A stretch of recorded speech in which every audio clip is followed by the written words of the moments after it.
மனுஷன் மிஷின் மாதிரி வேலை செய்யணும்னு பார்த்தா இங்க பாருங்க, மனுஷனே மிஷின் மாதிரி வேலை செய்யறாரு. அடேங்கப்பா, கையா மிஷின் ஆடாது. பாக்குற நமக்கே இப்படி இருக்கு. பெட்டு வளர்த்தோம்னா இப்படிதாங்க வளர்க்கணும். பக்கத்து வீட்டுல இருந்து பர்ஸ்ல இருந்தும் பீரோல இருந்தும் பைசாவை எடுத்துட்டு வந்து நம்ம வீட்டுல போட பெட்டு கிடைக்கிறதெல்லாம் அபூர்வம். பெட்டு வளர்த்தீங்கன்னா இந்த மாதிரி வளங்க. கண்ணே கூப்பிடாதீங்கம்மா, நான் வாய்க்காக்கு உரப்பு வெட்டிட்டு வந்துடுறேன். இப்படிதான் போகணும். இப்படி இந்த சைடு வா. என்ன அருமையா வருது பாரு தண்ணி.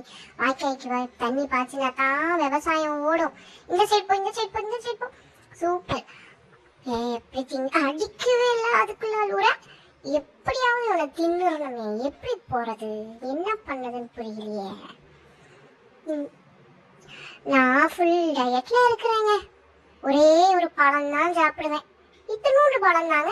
அது அந்த அக்கா ஒழுங்கா கொடுக்குதா பத்தியா?